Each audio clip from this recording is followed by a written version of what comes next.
We're very lucky to have with us Klaudiusz Ślusarczyk today. Thank you very much for agreeing for the interview. Thank you Huge for the pleasure. invitation. Thank you. I would like to start by asking you just a few words about yourself, about your background. Or a professional background. Thank you. So I have been teaching at our school for about maybe over 12 years. I began teaching in the English department, or let's say the English studies department. And then when we opened up a new English path in the arts new media department, I was there at the beginning. So that's been since, I think over 6 or 7 years now. And here I'm in charge of a couple of aspects of the faculty. So one of them would be, naturally, the English learning, strictly connected to academic writing and research. And that's been, let's say, at the core at the beginning. And I also run a couple of different subjects which are connected to understanding art discourses. This is a subject which is called Language, Art and Making Meaning, which you have taken. This is something we're going to talk about for sure. So we can develop. And obviously, besides that, besides my academic work, I also, cooperate or work with my own artistic projects. Okay. Which are connected to new media, but not always. And in the future, we have the opportunity to also start a new subject, which is called Art and Robotics, which we'll probably discuss. This sounds exciting. Yeah, I would love to ask more. You, at some point when we were talking before, you brought up that you have some background in theater. Can you tell a few words about that?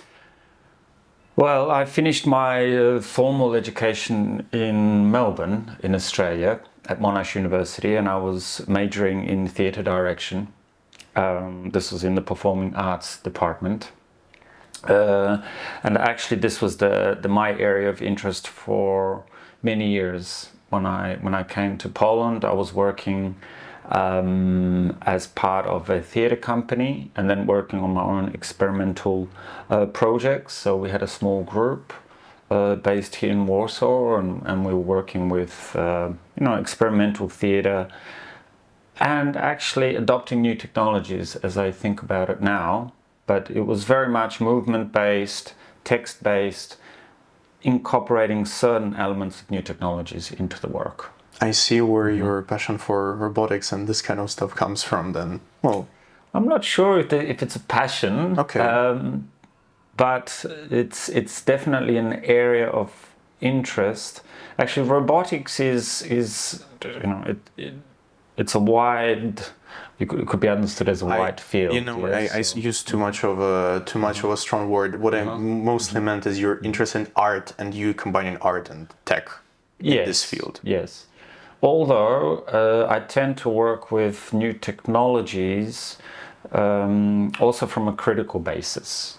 So it's not that I'm, let's say, infatuated with new technologies. I tend to use it as a way to explore and possibly have a more critical stance. Critical not in a sense of being, a critic of new technologies, but looking at how it influences our, let's say, experience, our relationships to the world, etc. With that, I would like to ask, we have this during our classes from time to time that you bring up us trying new ways of writing with, for example, the use of ChatGPT. How do you incorporate or try to incorporate new technologies or new ways to engage students into the educational process? Well, what you mentioned with ChatGPT, which is, obviously it's the dawn of using AI. So one of the things that we've also discussed with our peers and our rest of the teachers is how to engage with, with AI technology in a more, let's say, controlled way. Okay, so that so that we don't work with it as a contradiction to the actions, but more how we can actually use it to help us. For example, as young researchers, as young students, how can we use, this technology to explore a particular subject? Definitely. Yeah, so it's just that I would say that in a lot of ways, a lot of teachers are scared of students having access to that kind of technology because they can use it in malicious ways of teaching and other stuff. And it's very refreshing when you propose us to use it in a good way, and it's very encouraging to use it in a fair way. Thank you, but this is a discussion that has been around for a few months at least within, let's say, academic research circles, and we're all finding our ways around this area. In the end, because we are at the beginning of how this technology actually works. Obviously we'll come to a point where we won't be able to distinguish, yes, for sure, whether a student is using, let's say, this AI generated texts completely, or are they using it as a way to kind of expand their own knowledge. So I think one of the things that when I personally had to think about this is maybe the focus should be on the individual and the student, and whether they really want to take this opportunity, particularly in this first formation of education, to learn how to do research, to develop their own ideas, etc.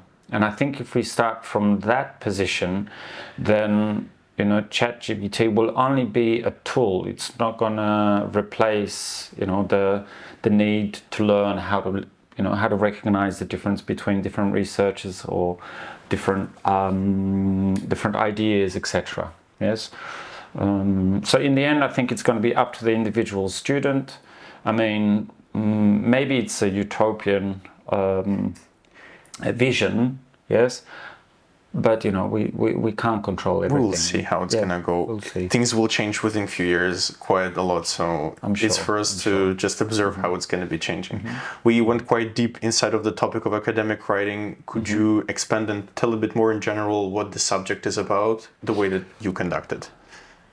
Well, it's not only myself. We have a team of teachers. The basic premise of this academic writing module is really to teach students to move into a world of research and the possibility, or have the ability, to articulate other people's ideas and hopefully present their own conversation within those ideas. Okay, so because we teach within the English language, it already has some strict parameters in terms of the referencing style.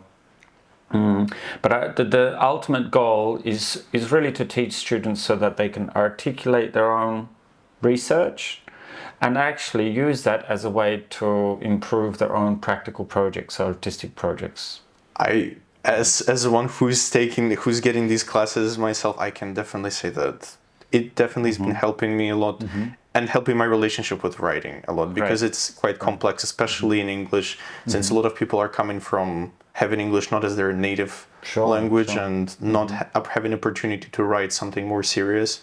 It's been really, really great. Next subject that you mentioned earlier is the language art and making meaning, which before was just language and making meaning, and with the changes to the program, it's evolving. I'd like to know about the changes to the subject and what the subject is about.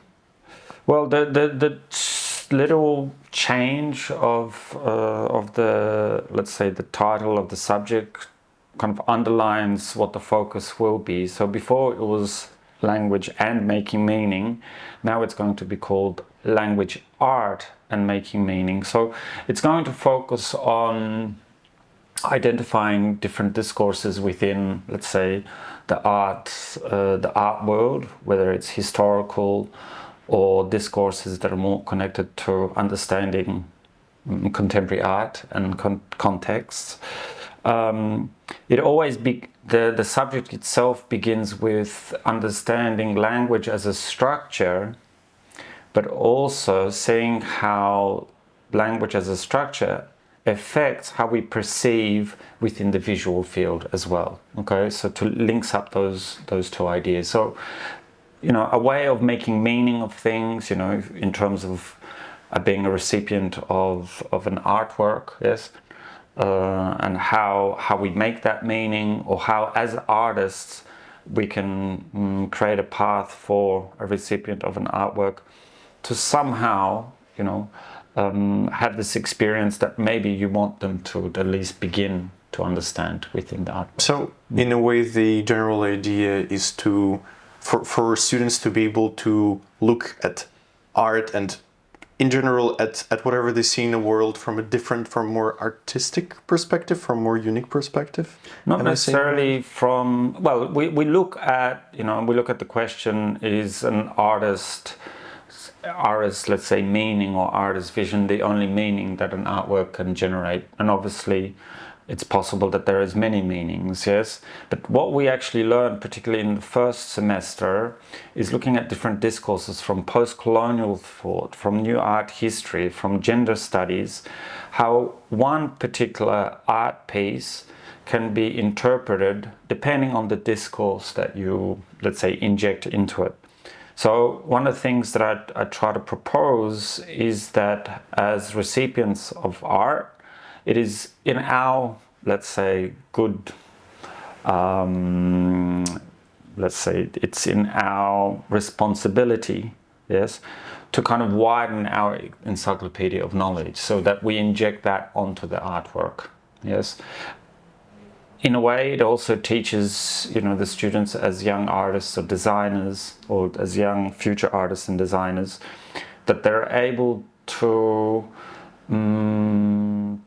have that encyclopedia of knowledge in their creative work. Yes, not as a way to explain their work, but I think it makes their work a lot more valuable. It makes sense, and I would say that from what I gained from the classes is a very interesting and quite alternative way. In a way, the topics that we discuss during the classes are kind of like art history in a way, because we look at some constructs that are coming from past, but we're looking at them from, as you said, different perspectives. That's I think the value of what I find myself valuable from those classes, and I'm kind of interested how it's changing with the new path. But I guess future students would find out about it. Well, obviously, you know, because the new, let's say, the new path, or let's say the new course, will shift its focus on, let's say, the influence of new technologies a lot more. So definitely this will also somehow influence my subject. So we'll be looking at different discourses from, you know, more contemporary sense, and how they help us understand, or, you know, ask the question, you know, even one of those questions that we haven't really asked during those classes is, you know, how do we deal with AI generated art? Yes, who is the,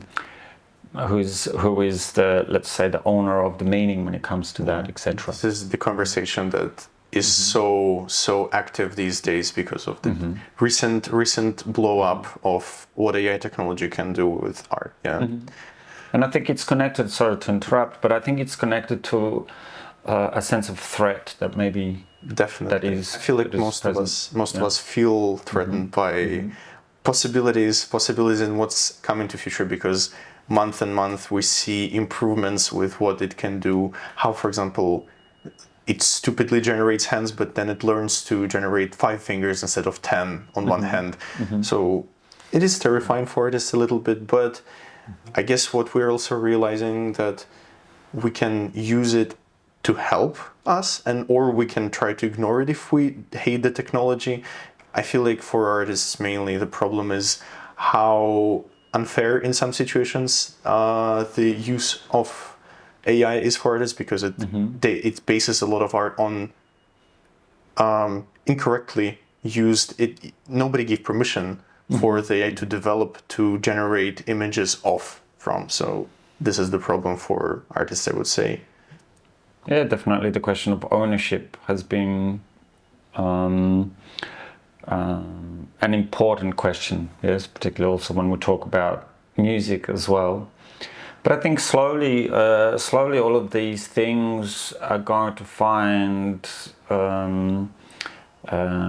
their place. And I think one of the things that tends to hopefully will happen, I mean, is that the development of all of these new different directions are going to be within some kind of an ethical code that will be developed before it explodes. Yes, so we'll see. I mean, it's an interesting time. Yes, yes, for sure. It's nice to be alive. Yes. Okay. And plus subject that you brought up is art and robotics. Art and robotics, which we're going to introduce from the beginning of next semester. From next year, because it's a second year subject, so it will be available in 2025.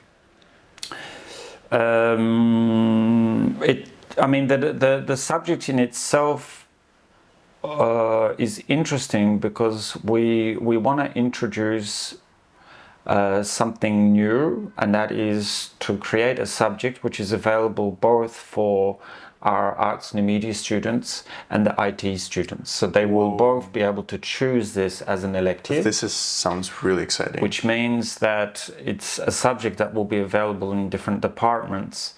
And I mean, one of the dreams that I've always had is because of my own personal cooperation with IT engineers within the school or outside of the school. And I find that really fruitful and very inspirational, is to basically have a subject where IT students who are interested in robotics can work together with our students who want to develop their ideas creatively, but maybe they don't have the tools or the knowledge on the engineering skills to work together on a project. So it's going to be a very practical project where, you know, within that module, students will be able to cooperate on their single project. So it is very exciting because the topic of collaboration between different faculties has been in various areas, including games, for example, where IT and graphic design would be really good together. So it is exciting to see something like this coming up to reality. Yeah. I mean, it will be the first time, so we'll definitely see how it works, but I'm also excited to have this. So so maybe when we have the interview in a couple of years, we'll be able to reflect. Yeah, that would be very interesting. Looking at especially the subject language, art and making meaning, there are quite complex topics that need to be broken down for students. So how do you make these very, very complicated and layered subjects easier for students to understand? Do you have a specific method of how you engage students into this? I don't know if I can call it a method. I mean, I think the starting point is that you share something that interests you as well as a teacher.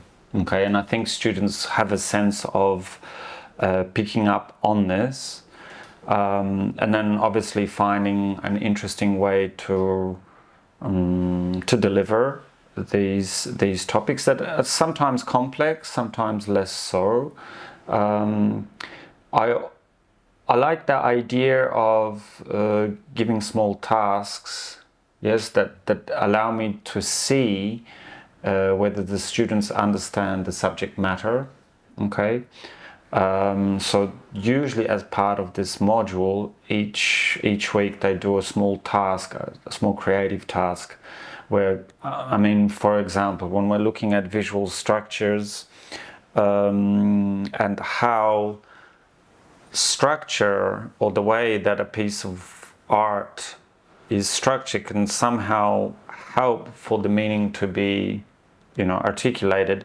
There is an exercise we work with Nan Golding's photographs, and the students are asked to, within the choice of these 12 photographs, to think of a way to display them in the museum space, right? Well, museum space, it could be a virtual space, it could be any space, but with an idea that the way that these works are displayed in terms of the size, in terms of scale, in terms of the proximity, in terms of, let's say, the choices, let's say, or whether it is going to be reading the work from left to right, etc. So all of these are important choices, and whether, let's say, the idea of what they want to present for this work is supported through the structure. Okay, so this is an example of a little task that they do, and it's really interesting to see because they're all working with the same set of photographs, and they're able to really develop different maybe narratives or different stories through this. I believe that from year to year you've been seeing a lot of very different, unique ideas in that exercise. We had it. I remember. Yeah, it was a very fun one. Yeah. Talking about you and your personal work, do you have anything going on with your work that you would like to talk about a little bit? Tell us. Well, I'm in the process of finishing up my doctorate work, which is also takes into consideration creating of an installation. So that's something that I'm engaged in quite a lot at the moment, and I have a couple of people helping me. Yes, one of the students also. So it's great to incorporate their knowledge into their work.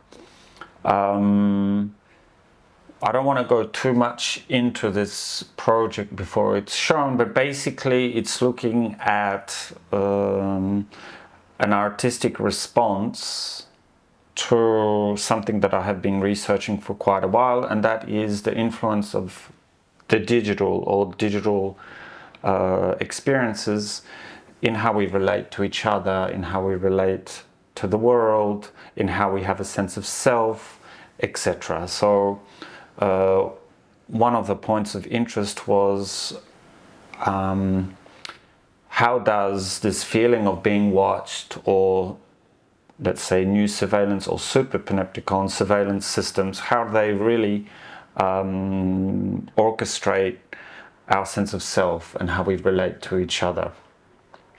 So as part of that research, it's a way to look into these aspects, into these different discourses, and kind of setting them aside and allowing, a creative response to come through that, which is generally the way that I work.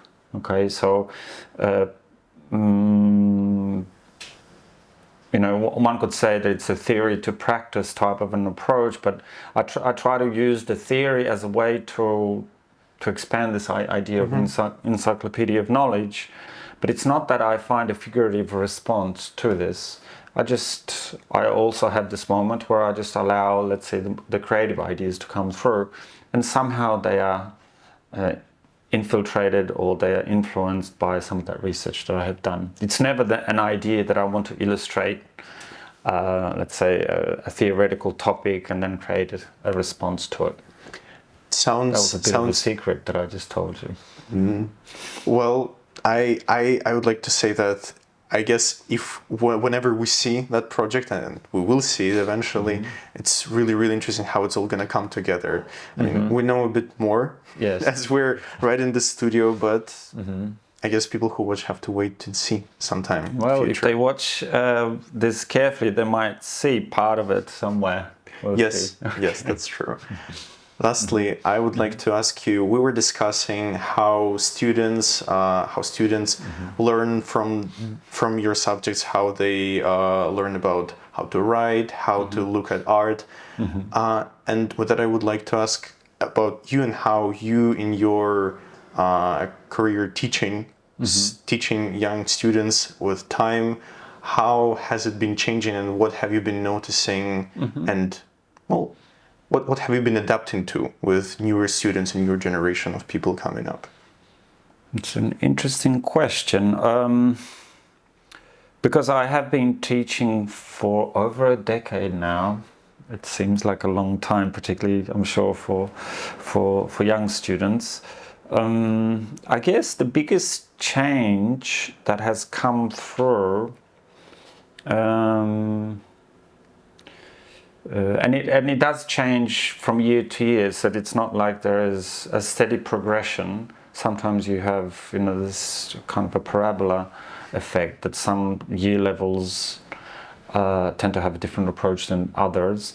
The general trend that I have seen, which is very positive, I think, is that young people are a lot more, I think they're a lot more confident in being able to articulate what their beliefs are, which is very, very, I think, very important. I think there's a lot more freedom in terms of, the general lifestyle. We're really seeing how, 10 years ago, in the way that people felt in terms of their identity, in terms of their beliefs, etc., how these are so much more open. We're living in Poland, which tends to be a more conservative country. You're still seeing within our university how this has changed. So that's like an overall look. Maybe on a more worrying side, I think the way that people engage with difficult material has changed. So, for example, I don't think students have the patience to read things they don't understand. And I think one of the things that I've had to change a little bit is to modify the readings of the texts that the students receive as a way for them to at least get a sense of parts of something that I feel are important to know. But when I look at my educational, where I finished at Monash University, where it was really heavily text-based, even though we were in the theatre studies and also in very creative fields, we were reading a lot of material, really a lot of material, which I believe is something that's not as present in today's education. So I'm one of those teachers that maybe some students don't like, because I do give them text to read. But I believe it's important. I guess, especially considering we all have to finish up by writing thesis, it is essential. And as much as it might be complicated, we cannot get rid of it. So it is important. It's important, but I think it's more important in this idea of shaping and shaping your idea of how someone articulates their thought and how different authors are able to articulate their thought. And that, you in that way, you're also teaching yourself how you can somehow explain something that is not within, one sentence or like an Instagram post in a way, yes? That maybe you need to have an elaboration on a topic in order to really understand it. That makes sense. Thank you very much for answering all of the questions. It's been a huge pleasure. Thank you for being for the interview as well. Thank you so much.